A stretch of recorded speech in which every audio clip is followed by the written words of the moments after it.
কাৰ্বি আংলং জিলাৰ চেণ্টাৰত কাৰ্বি পৰিষদৰ তৰফৰ পৰা মাটিৰ পট্টা বিতৰণ।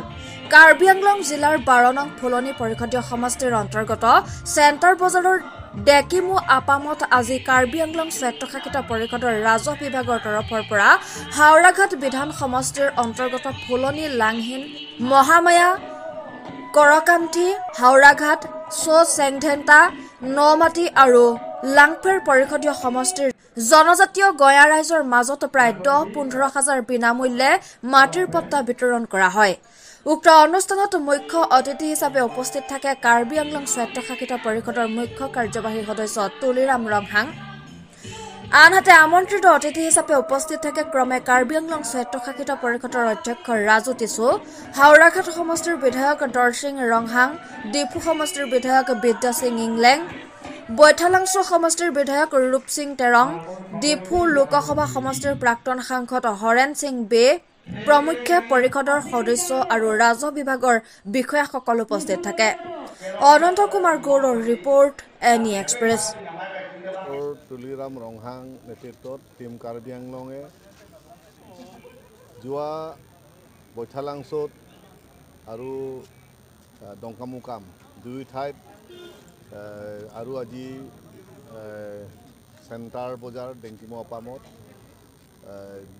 বিনামূলীয়া পট্টা বিতৰণ। বিনামূলীয়া অৰ্থটো হৈছে কি, পট্টা পাবলৈ কাৰণে প্ৰিমিয়ামখিনি দিব নালাগে আৰু বিফাৰ্ম ইত্যাদি যিবোৰ সামান্য যিবোৰ খৰচা আছে সেইখিনি খৰচা নিদিয়াকৈ দুৰ্গম এলেকাত বসবাস কৰা ট্ৰাইবেল জনজাতীয়সকলে যি এতিয়ালৈকে পট্টা নোপোৱা তেনেকুৱা এটা পৰিয়ালসকলক পট্টা দিবলৈ কাৰণে যি সিদ্ধান্ত লোৱা হৈছিল সেই সিদ্ধান্ত মৰ্মে তিনিওটা ঠাইত এতিয়ালৈকে পট্টা বিতৰণ কাৰ্যসূচী সম্পূৰ্ণ কৰা হৈছে।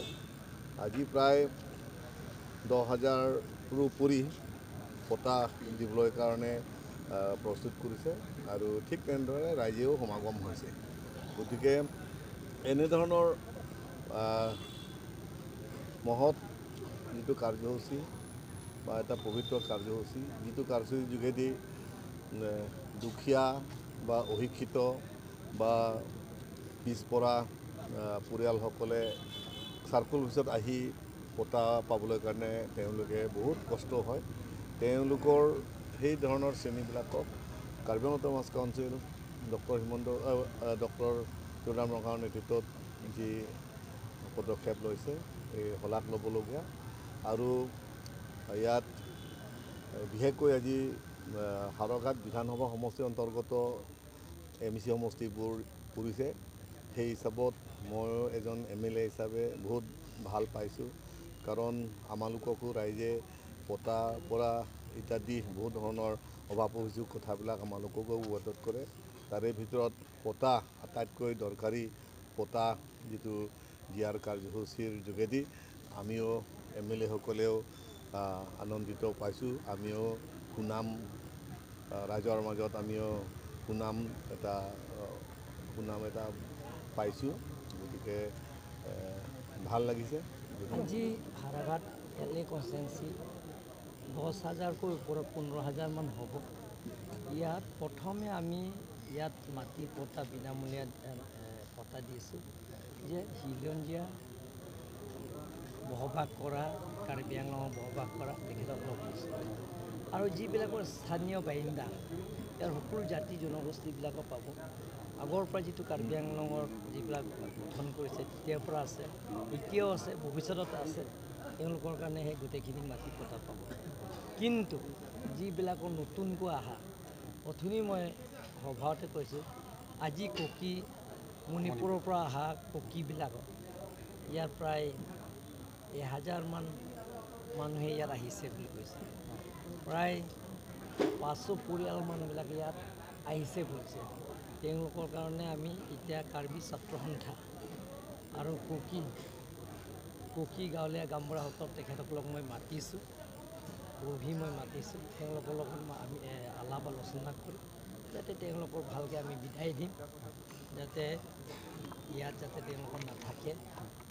কাৰণ নতুনকৈ অহা মানুহবিলাকৰ যিটো মাইগ্ৰেণ্টছ যিবিলাক নতুনকৈ আহিছে তেওঁলোকৰ কাৰণে ট্ৰাইবেল হ'লেও তেওঁলোকৰ ইয়াত স্থান নাই। খেৰণিটো যিটো চাৰ্থে ফাংচু মাটি যে বহুত দিনৰ পৰা তেওঁ আমাৰ কাৰ্বিৰ যিটো ফাংচুৰ মাটি দখল কৰিছে, দখল কৰি হাইকোৰ্টৰ কেছ তেওঁলোকক দিয়া হৈছে। হাইকোৰ্টৰ কেছ দিয়াৰ পিছত চাৰ্থে ফাংচু হাইকোৰ্টৰ কেছ দিয়াৰ পিছত হাইকোৰ্টৰ ৰায়দান দিয়া হৈছে এইটো চাৰ্থে ফাংচুৰ মাটি। কাৰণ গোটেইখিনি মাটি ডকুমেণ্টছ মাটি পতাৰ পৰা আৰম্ভ কৰি গোটেইখিনি ডকুমেণ্টছ চাৰ্থে ফাংচুৰ হাততে আছে। তেওঁলোকৰ বেদখল কৰিছে।